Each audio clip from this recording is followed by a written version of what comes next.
नमस्कार सांग माने जय जगन्नाथ।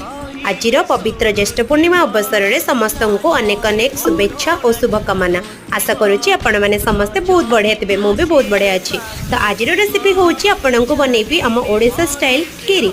तो फास्ट मुझे किसी कैडमम बनई जमीक मुझे फास्ट नहीं गली चीज नहीं गली तापर आमर चीनी नहीं गली चीनी को नहीं सारापर भल भाव में घाटी चलि विथ आमर आलमंड कैस्यू आप जहाँ भी ड्राई फ्रुट्स आपन को भल लगे से ऐड करें।